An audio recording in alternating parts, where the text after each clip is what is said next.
Welcome to It's All Mental, a podcast from Everyturn Mental Health. Mental isn't a bad word. There's no health without mental health. We're here to talk about every high and low. No limits, just good conversation. Welcome everyone to this episode. I'm Kate, Head of Marketing and Comms at Everyturn, and I'm delighted to welcome Linda Aspey, who has joined me to talk about climate anxiety. Welcome, Linda. Thank you very much, Kate. So sustainability and reducing our impact on the planet is something we take very seriously at Everyturn, and it's something I'm particularly interested in.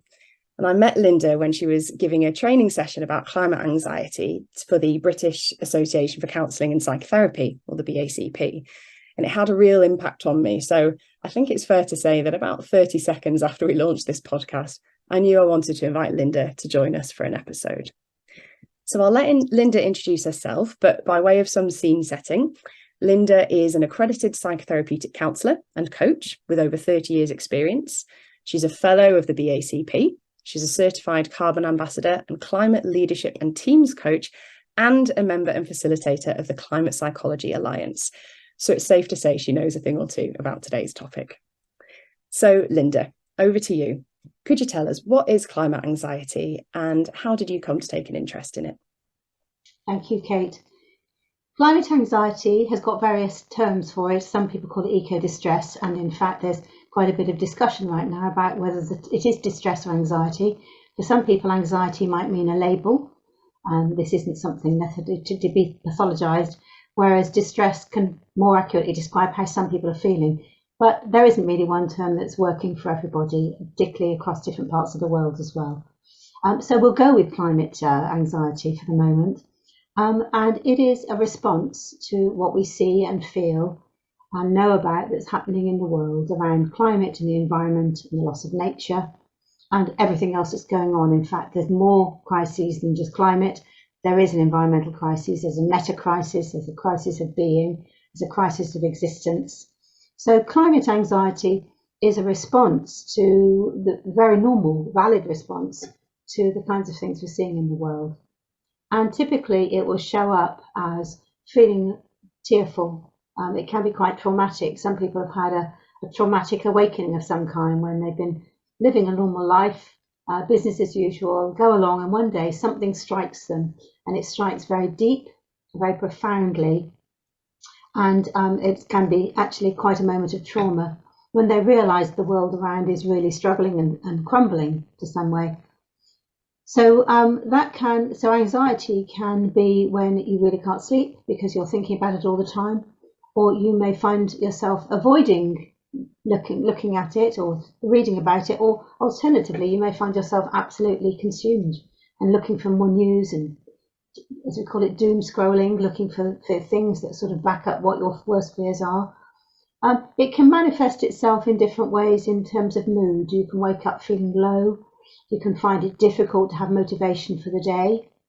You can find little things trigger you, and conversations can trigger you. And I found, particularly in the work that I do with activists, how distressing it is for activists who live with people who don't, as they say, get it. Because they're saying, well, you're making a fuss and it's not that bad. And they feel very isolated. So part of that anxiety can feel aloneness, that you're alone and that the world is crumbling around you and nobody gets it and understands. So it's like one could say, take normal stress that we all suffer from or experience at different points in our life, and it's very similar to that. The difficulty, I think, for many people is they don't know what they can do about it. You can buy a book on stress management techniques and learn, and you can go to cognitive behavioural therapy and change the way you think. Whereas for some, that feels very difficult to do when the size of the problem is so enormous. So those are just some of the signs of anxiety. And I would just add a couple more, like not eating properly, over-consuming alcohol and drugs, or not eating at all. So any big change, and particularly fractures in relationships, not wanting to talk or not being able to talk, or wanting to talk all the time and nobody else wants you to. I can see with all those experiences and the ways it manifests itself, I can see why there's debate around referring to it as climate anxiety or climate distress or something else, because you describe lots of different feelings there that someone might experience. Yeah. And just going back to something you said, the first question, that quite often you've noticed that people have a moment where it kind of hits them and they realise, or they feel like they have a moment of realisation about the state of the planet and the climate crisis. I'm wondering, did you have a moment like that?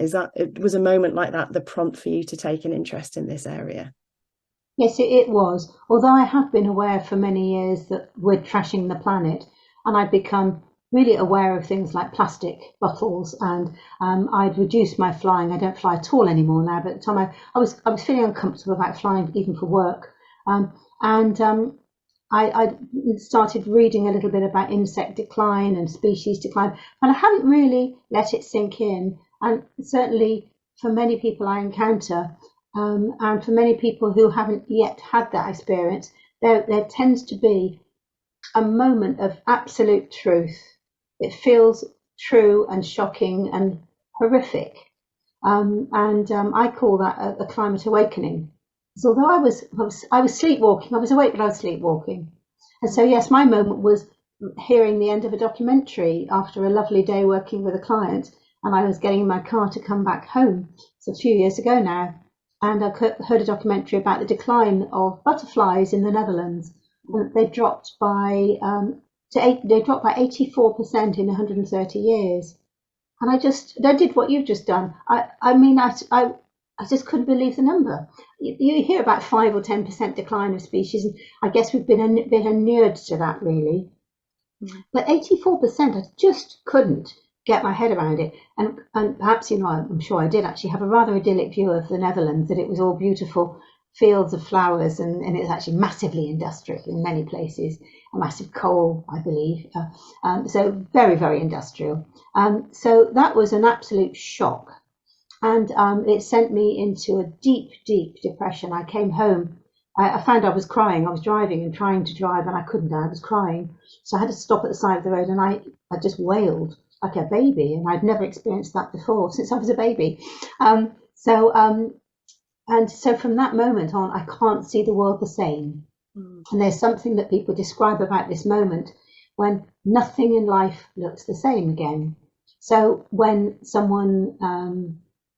I remember having my house refurbished, and my garden, my driveway refurbished, and the builder was leaving little bits of that sort of plastic bubbly stuff, or that foamy bubbly stuff that stick, the static stuff. Can't remember what it's called, that they use for packing, and that was dropping all over the drive.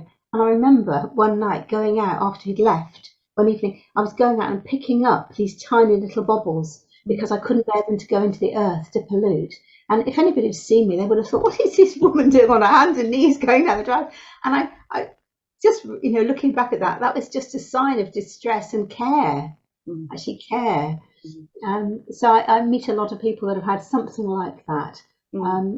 But as I said, for many, is they've grown up with this. Their parents were activists, parents were ecologists, or whatever.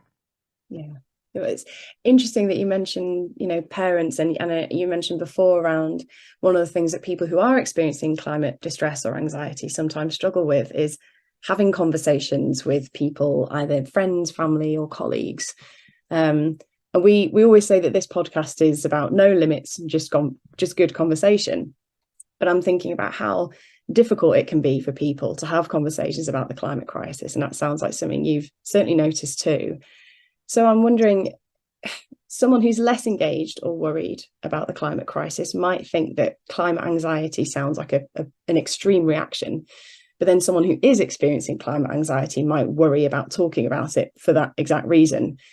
So I'm wondering, what advice would you give about having good conversations about the climate crisis or climate anxiety between people who don't see it in the same way?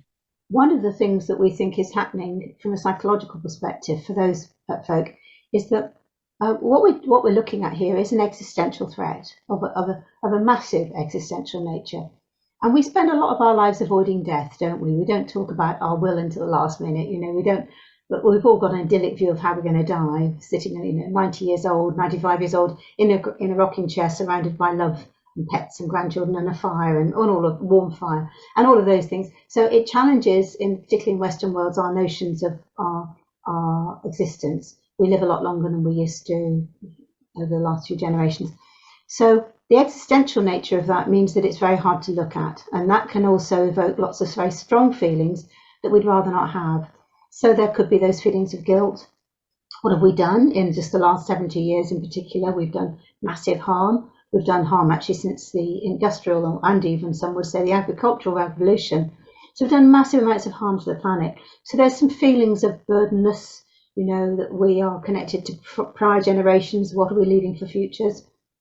There are some feelings around not wanting to give up the lifestyle that we have. We've worked hard for it. Many people have a sense of entitlement that they've done this, they deserve these treats, and so forth. So there's lots of complex feelings around guilt and even shame. And so those can't be voiced. So what do? We know what we do with those feelings. We push them away and we don't have them, but they can manifest themselves in other ways, in defences. So that, we can intellectualize. Oh, that's really interesting. I see the temperature's changed 5 months in a row. There can be, we can detach ourselves. We can use distancing. It's not here. It's those other people on the other side of the world. It's not in my lifetime. It'll be 200 years away before I need to worry. We can use all sorts of defences. And we can get literally defensive when someone asks us about it, because it challenges some of the things that we think. It challenges our hopes for a preferred future. It challenges our ideas of what we thought a good life was and what success was and all of those things. And of course, it means suffering. So lots of people aren't looking at it because of these psychological defences. And there's a wonderful, useful term by a writer called Eviatar Zarembel, who coined the phrase socially constructed denial. And that is where something is so difficult to talk about because it challenges so many of our ways of living and our thoughts about what life is and what it would be, that we as a society just push it away. And we've been doing that for a long time. We do it for other things too. It's not just climate change and ecological destruction. We've been doing that around, for example, sexuality, gender discussions for a long time. We did it for race. We're still doing it for race. We don't talk about things that are difficult. Perhaps something very interesting about the climate socially constructed denial seems to be that it's very, very widespread, and it's widespread in places of power. Of course, we all have power. But I would just want to say one more thing about socially constructed denial, is that it's a system that society sort of unconsciously sets up. That something's difficult, we don't want to talk about it, so let's not talk about it. If you do try to raise it, then you get stamped down quite quickly and you get disapproval. And our societies often depend on being approved of by others. So you don't talk about it. And what then happens is the not talking about it becomes the default. And further on from that, the default becomes, well, let's not even think about it then. So it becomes something that's completely out of mind, not just out of talk and out of sight. Clearly it's inside what's going on. It's out of mind. So we don't really want people to be raising all of that. So I just want to put that in place around the conversations, because if we understand some of those things that are going on, that could be going on, I'm not saying that everybody's in a place of defensiveness, but it is unconscious if it is happening, where it is happening. And so to approach any conversations on both sides with compassion. Because if we go in attacking or defending, we will not have a conversation that's productive. Yeah. So in bridging some of those divides that you just described, whether it's unconscious, whether it's someone's strongly held view, or whether it's something they just don't think about very often, I'm imagining, particularly, you mentioned earlier about parents and children. So I'm imagining perhaps a young person who is experiencing some climate anxiety and real worry, and their parent may observe this. And while they may not share that worry, I imagine they would want to care for and reassure that young person, and that both would want to be able to have these conversations. So it sounds like approaching it with compassion is the main thing you would advise. Absolutely. How else might someone approach a conversation about these things? Not necessarily persuading the other of their view and bringing them round to their side, but just finding a way of, I suppose, respecting each other's way of being and of finding that compassion, like you say. Yeah. It is about listening to the other, and we in various groups I belong to, we often run workshops for people on how to talk to people about climate change. And actually, we realised a little while ago, actually, we should be calling how to listen to people about climate change, because it is all about listening on both sides. And even though we may not want to hear what someone else is saying, if a young person is saying to us, my future is at risk, I can't finish university, I don't see any point, that's very hard to listen to, because if you're a parent or a carer, you want to soothe that young person. You want to say, it's fine, no, it's fine, and people are looking after it. So I think we need to be willing to listen to difficult things. And when you're trying to approach it, let's say you are a person trying to talk to somebody else who isn't on board with climate change, the last thing that we need is data. There's so much data out there, that's not going to work.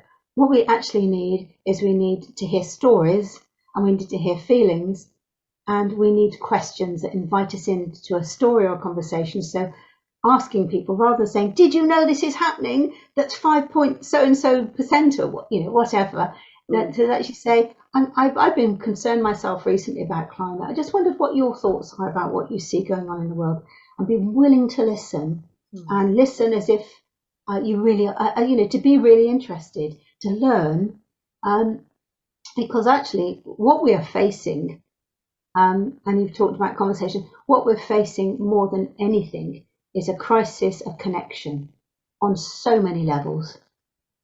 A crisis of connection with ourselves, with our values, with our purpose, a crisis of connection with nature. Then we live in places where nature just doesn't hardly exist. We don't see it. We don't live in and with and as part of it anymore. A crisis of community, where we become hyper-individualized as a society. So all of those things are manifesting in our relationships and in the conversations we have. So if we can think about conversations from a compassionate and being interested perspective, we'll learn a lot more. And I think what often happens is when someone says to me, well, how do I talk to so-and-so about climate change? Is there's often a kind of miraculous hope that one conversation will do it and this person will get it, when 15, 20 years, 30 years of science hasn't, and years and years of, well, not so much, but more recently, more and more news and more talking about it, and that hasn't got them. So you're not going to do it in one conversation. So I think focus on building relationship and connection, and not on converting somebody to your cause, whichever side it is. I love that. Compassion and connection. Those would be the two things that we should focus on. And I think you're absolutely right that to start a conversation on that basis, and to look to understand how someone's feeling, and or why they are or aren't thinking about something like the climate crisis, is really great practical advice. Thank you. And for someone who is feeling very anxious about the climate crisis, are there maybe 3 things you'd suggest that they could do to help to keep themselves well through this distress? Well, I think first of all is to join with others in some kind of activity or gathering or community that helps you feel that you belong to people who are also experiencing and thinking about the same issues. And that can be anything. It can be joining a local group, to a discussion group, a book club. It can be joining a local community activity group, a food bank, tree planting. Obviously, a lot of this depends on time and privilege and access, but join with others. It might mean joining an activist movement. One thing I would just say about relationships in families, one of the hardest things that one of the things I encounter that's very difficult is for people of all ages, actually, whose families just don't understand why they are taking part in activism. And what they've done is cut themselves off and say, I don't get you, you've joined a cult. And yet increasingly we're finding that more and more people are saying, these activists, I don't necessarily understand what they're doing, but they're making some really good points, and maybe we should listen more. And activism is one of many, many ways of taking action.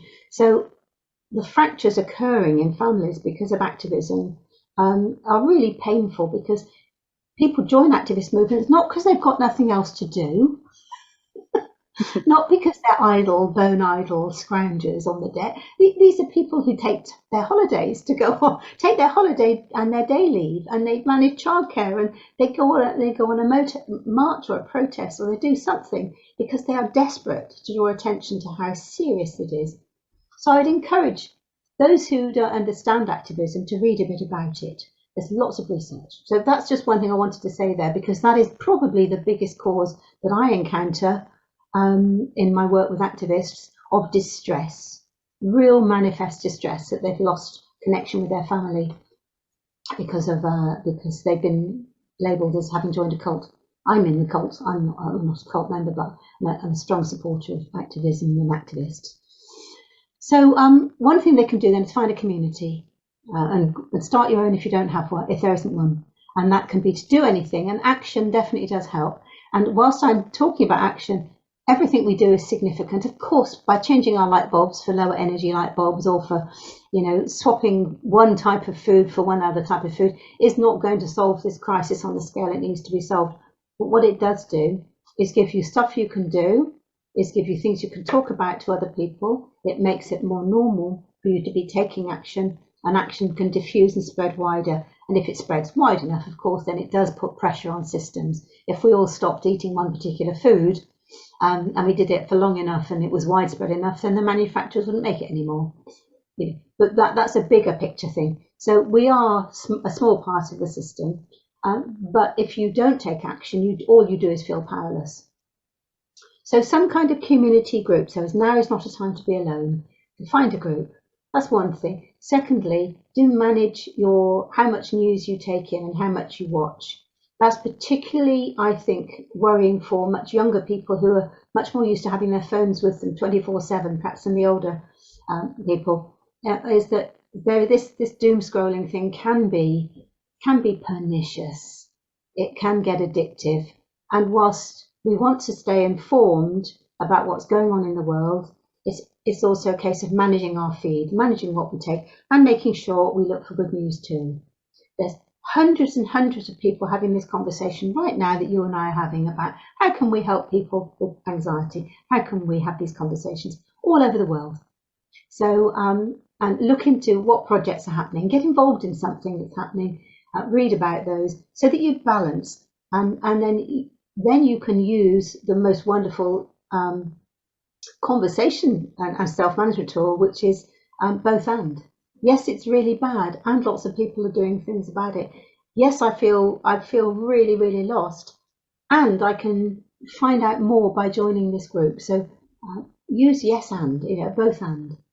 And then the third thing I would say is to find ways to talk about it.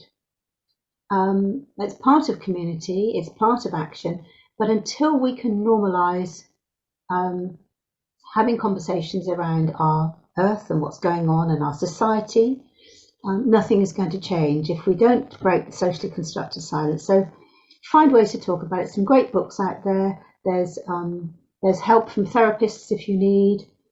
We don't want to pathologise anxiety, but if it becomes so intrusive that you're not sleeping and you've got massive mood swings and you're losing your connection with family and relationships and friends, then maybe that's the time. But before that, actually find ways to talk about it, read up on climate conversations, listen to podcasts, lots of great people looking at how to talk about this big thing. I love how all three of those suggestions really link back to the two things you mentioned earlier, which is connection with other people and compassion, and whether that's for other people or for yourself. It sounds like kind of protecting yourself from doom scrolling and that kind of thing. They're really practical ideas. Thank you. Yeah.